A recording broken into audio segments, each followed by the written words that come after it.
So welcome to formula ज्ञान channel दोस्तों। हमारा जो चैप्टर चल रहा है सर्कल्स क्लास 9 का, तो चलिए उसे कंटिन्यू करते हैं। और ये लेक्चर 5 है जहाँ पे हम एक्सरसाइज 9.2 का क्वेश्चन नंबर 2 डिस्कस कर रहे हैं। तो चलिए शुरू करते हैं। तो यहाँ पे आप क्वेश्चन में हमें पहला काम क्या करना है, गिवन और रिक्वायर्ड टू फाइंड आइडेंटिफाई करना है क्वेश्चन से। तो चलिए देखते हैं, रीड करते हैं पहले प्रॉब्लम को। If two equal chords of a circle intersect within the circle. तो यहाँ पे कहा जा रहा है टू इक्वल कॉर्ड्स हमारे पास दिए गए हैं। तो जैसा कि आप फिगर देख सकते हैं, यहाँ पे ए बी और सी डी हमारे दो कॉर्ड हैं फिगर में। तो ये दो कॉर्ड हैं, इक्वल कॉर्ड हैं। यस, हमने लिख दिया इक्वल कॉर्ड हैं। और दूसरी चीज़ क्या बोला जा रहा है, ये इंटरसेक्ट कर रहे हैं, अंदर सर्कल के इंटरसेक्ट कर रहे हैं। सो इधर पे अगर आप देखेंगे, ये दोनों, ये और ये इंटरसेक्ट मतलब टकरा रहे हैं एक पॉइंट पे, यहाँ पे टकरा रहे हैं, कट कर रहे हैं एक दूसरे को, जो कि पॉइंट ई है। तो हम ये हमने लिख दिया इंटरसेक्टिंग मीटिंग पॉइंट एट ई।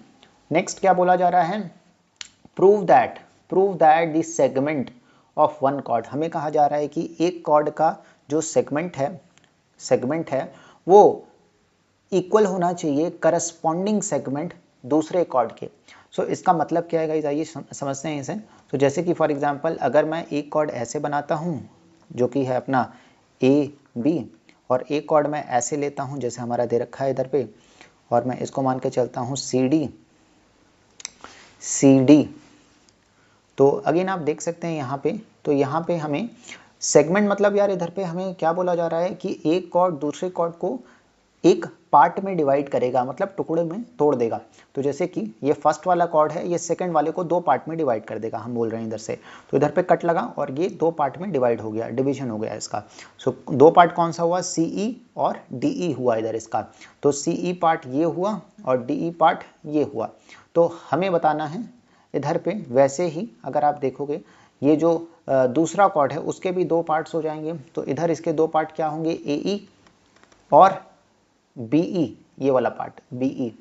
तो हमें बताना है करस्पॉन्डिंग सेगमेंट्स इक्वल है। तो अगर आप देखोगे ये जो सेगमेंट है सी ई, ये जो टुकड़ा है ये कॉर्ड का सेगमेंट मतलब टुकड़ा, ये सी ई जो टुकड़ा है वो किसके इक्वल है, दूसरा वाला कॉर्ड जो कि ए ई ए बी है, ए बी का जो बड़ा वाला टुकड़ा है ए ई, उस सेगमेंट के इक्वल होना चाहिए। तो बड़ा वाला टुकड़ा बड़े वाले टुकड़े के इक्वल होना चाहिए, और छोटा वाला टुकड़ा ये हमारे छोटे वाले टुकड़े के इक्वल होना चाहिए, जो कि डी ई है। तो यस, हमें यही प्रूव करना है, तो इसको हम लिख देते हैं। सो इधर पे देखिए लिखा है हमने ए ई इज इक्वल टू सी ई। सो ए ई हमारा बड़ा वाला पार्ट है और सी ई हमारा अगेन दूसरे कॉर्ड का बड़ा वाला पार्ट है। और वैसे ही इस कॉर्ड का जो पार्ट है वो है बी ई, छोटा वाला पार्ट है, और इधर पे दूसरे कॉर्ड का छोटा वाला पार्ट डी ही। तो ये टुकड़े हो गए, तो ये सेगमेंट्स को बड़े टुकड़े और छोटे टुकड़े करस्पॉन्डिंग हो गए। तो इन दोनों को हमें इक्वल दिखाना है, प्रूफ करना है। तो चलिए शुरू करते हैं गाइस, इसी को हम कंटिन्यू करते हैं, देखते हैं कैसे हम इसको प्रूफ कर सकते हैं। इसके लिए हम क्या करते हैं, कंस्ट्रक्शन करते हैं। अपना कंस्ट्रक्शन में बेसिकली हम करने क्या वाले हैं, हम सिंपली क्या करेंगे, ये हमारे पास जो कॉर्ड है, ये सेंटर आप देख सकते हैं, सेंटर है मेरा। और ये क्या है, ये कॉर्ड का सेंटर है, मतलब कॉर्ड का मिड पॉइंट है। अगर मैं m की बात करूं, m क्या है इधर पे मेरा और n क्या है इधर पे मेरा, तो मैं बोल रहा हूं m और n क्या है, कॉर्ड के मिड पॉइंट्स हैं। जैसे एक कॉर्ड AB है, तो AB का जो मिड पॉइंट है वो है m। सो मिडिल से हमने उसको डिवाइड किया है। सो इधर पे हम बोल रहे हैं अगर सेंटर से मैं अगेन कोई भी लाइन ड्रॉ करता हूं, तो हमने देखा था यार थ्योरम, ये जो लाइन होगी ऑफकोर्स ये परपेंडिकुलर होगी। ये तो थ्योरम हमारा बताता है कि सेंटर से the line drawn from the centre is perpendicular to the chord, पहली चीज। और दूसरी चीज, ये जो लाइन होगी हमारा, जो सेंटर से लाइन जो ड्रॉ करेंगे हम, ये कॉर्ड को अगेन दो इक्वल हाफ्स में डिवाइड करती है। हमारा थ्योरम है जो हमने देखा था, इट बाइसेक्ट्स द कॉर्ड। तो यहाँ पे ये दो पार्ट्स इक्वल हो गए कॉर्ड के, ये हम रिजल्ट लिख देंगे। वैसे ही सिमिलरली हम कंस्ट्रक्शन करेंगे, इधर पे भी एक लाइन बनाएंगे जो कि अगेन क्या करेगा, कॉर्ड को दो पार्ट में डिवाइड करेगा और परपेंडिकुलरली डिवाइड करेगा। तो ये चीज़ हमें लिख देनी है, सेम चीज़ इधर पे भी हम कर रहे हैं। तो आइए इसको लिख देते हैं, शुरू करते हैं। तो इधर पे पहले आपको लिख देना है सिंस, तो हमारा ये कंस्ट्रक्शन हो गया। और सिंस इधर पे हम लिखेंगे, इधर पे AM is equal to BM। तो ये कॉर्ड के जो दो पार्ट हुए ये दोनों इक्वल हो गए। वैसे ही आपका, वैसे ये B है, वैसे ही दूसरे कॉर्ड के पार्ट आप देखिए C2N CN और N2D DN। सो इधर पे लिखेंगे CN is equal to DN। आपको पता है रीजन क्या लिखना है, तो रीजन में हम लिखेंगे the line drawn from the centre of the circle bisects the chord. तो गाइस आपको रीज़न पूरा अच्छी तरीके से लिखना है एग्जाम में। सो ये हम रीज़न लिख देंगे इसका। अब इसके बाद हमें क्या करना है आगे, चलिए अगर आप इधर देखेंगे तो यहाँ पे O मेरा है जो सेंटर है और यहाँ पे E मेरा है जो इंटरसेक्शन पॉइंट है। अगर मैं थोड़ा ज्योमेट्री इधर लगाऊं तो अगर मैं इन दोनों पॉइंट को कनेक्ट कर दूं तो मेरा क्या मिल रहा है इधर पे, मुझे दो ट्राइंगल इधर पे मिल रहे हैं। सो ट्राइंगल OME और ट्राइंगल ONE, तो ये दो ट्राइंगल मुझे इधर पे मिल रहे हैं। तो गाइस सिंपली आपको क्या करना है, जहाँ पे आपको ट्राइंगल मिलेगा ऐसे ज्योमेट्री कनेक्ट करने से, उधर पे आपको क्या करना है, उधर पे उन दोनों को कॉन्ग्रुएंट प्रूफ करना है।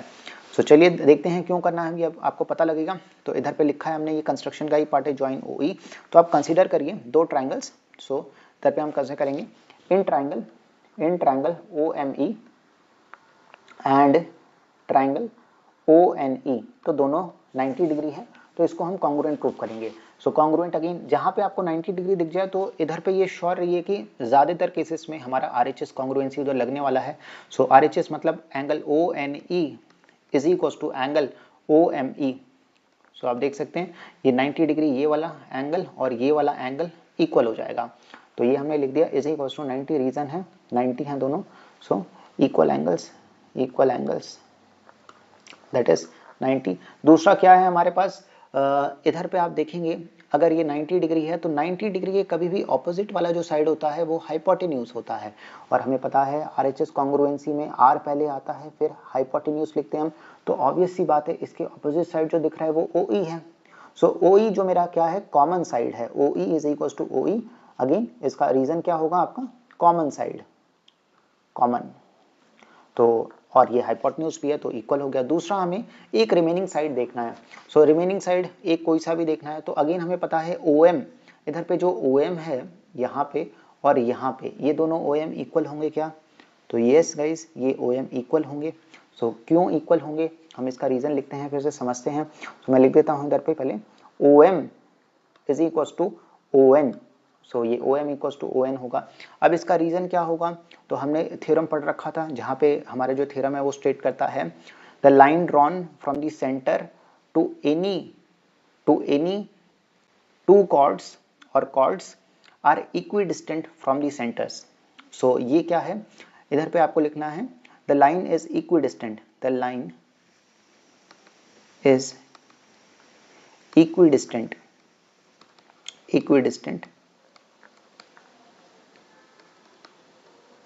From the centre.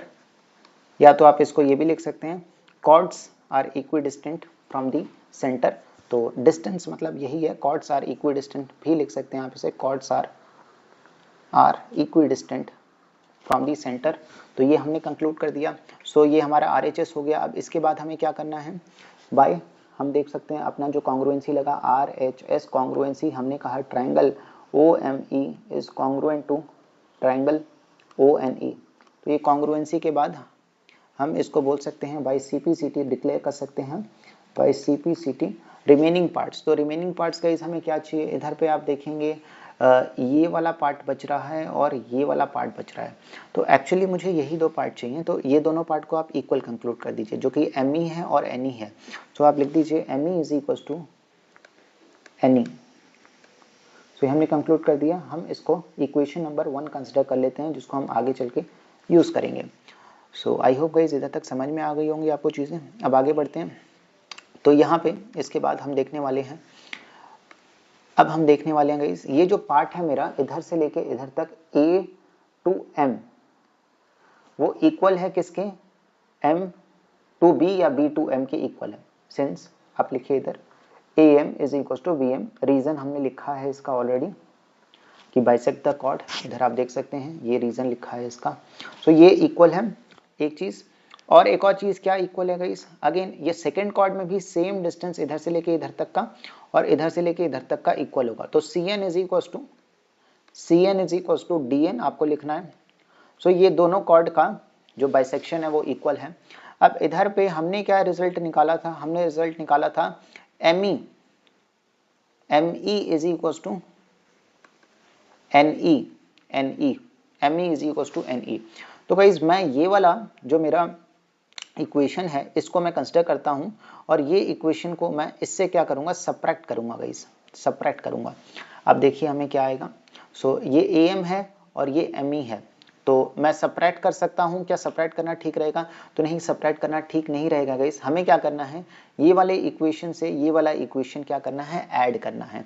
तो अगर आप इधर गौर करेंगे, ये AM जो लेंथ है, AM प्लस ME अगर होगा तो क्या मिलेगा मुझे, A टू M ये हो गया और M टू E ये हो गया, तो मुझे टोटल A टू E जो मेरा सेगमेंट है वो मिल जाएगा, दैट इज AE। इधर आप RTP में देख सकते हैं। तो वैसे ही हम LHS ऐड करेंगे, RHS ऐड करेंगे। तो आपको लिखना क्या है, इसको हमने 1 कंसिडर किया था, सो इसको भी आप कुछ इक्वेशन नंबर 2 ले लीजिए हम। सो ऐड 1 एंड 2, तो हम 1 प्लस 2 करेंगे। कैसे एडिशन करते हैं गाइस हम, LHS RHS plus RHS, so AM plus ME is equal to BM plus BM plus NE हो जाएगा। सो यहाँ पे आप देख सकते हैं AM प्लस ME क्या हो जाएगा मेरा, AE हो जाएगा, ये पूरा लेंथ मिला के। सो मैं रिप्लेस कर रहा हूँ AE, और ये पूरा लेंथ मिला के क्या हो जाएगा, BE। सो BE हो जाएगा ये। तो दैट्स इट गाइस, ये फर्स्ट रिजल्ट हमने प्रूव कर दिया सक्सेसफुली। तो that is a segment, a bigger segment हमने प्रूव कर दिया। सो ये हो गया, तो इसको आप 3 मान लीजिए। तो बिगर सेगमेंट होने के बाद जो AE लेंथ है, हमें अब प्रूव करना है स्मॉलर सेगमेंट। तो इसको हमने 3 ले लिया। तो स्मॉलर सेगमेंट क्या है हमारा, तो गाइस आप लॉजिकली सोचिए स्मॉलर सेगमेंट क्या है हमारा। इधर स्मॉलर सेगमेंट ये BE है और ये है DE, ये दोनों सेगमेंट इधर से लेके इधर तक ये स्मॉलर पार्ट है, ये छोटे पार्ट हैं। इन दोनों पार्ट्स को हमें इक्वल प्रूव करना है। सो आप अगर देखेंगे ये पार्ट बना किससे है, ये इधर से लेके इधर तक मेरा A और E था, और इधर से लेके इधर तक मेरा क्या था, ये C था। सो अगर मैं ये बड़े वाले पार्ट से, ये मैंने इक्वल ऑलरेडी बता दिया है, तो मुझे ये पार्ट चाहिए। तो गाइस मुझे पता है ये दोनों कॉर्ड ऑलरेडी इक्वल है, कॉर्ड मतलब A टू B, मतलब A टू B ऑलरेडी ही इक्वल है।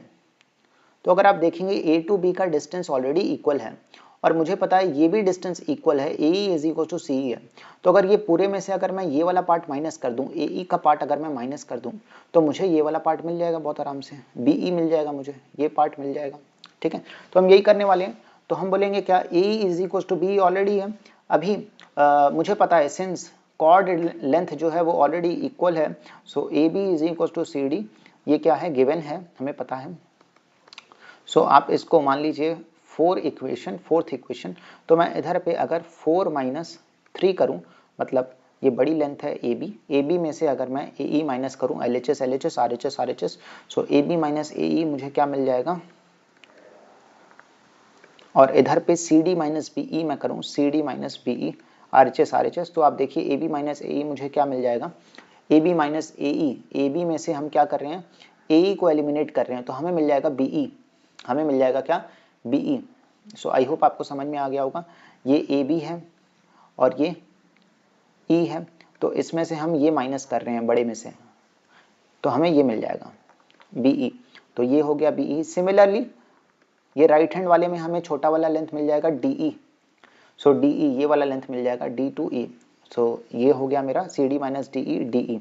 सो अगेन यार ये दूसरा सेगमेंट जो छोटा वाला सेगमेंट था, करस्पॉन्डिंग सेगमेंट हमने इक्वल प्रूव कर दिया। सो इधर से आई होप आपको कहीं समझ में आ गया होगा। सो इधर से हम लिख सकते हैं hence proved. I hope guys आपको वीडियो बहुत अच्छे से समझ में आई होंगी, सारे स्टेप्स हमने डिटेल में डिस्कस किए हैं। अगर फिर भी आपका कोई डाउट है, कोई फीडबैक आप देना चाहते हैं, कोई इम्प्रूवमेंट करवाना चाहते हैं वीडियो में, तो प्लीज़ अपने कमेंट सेक्शन में शेयर करिए। हम कोशिश करेंगे वीडियो को और बेटर बनाने के लिए। So thank you all of you.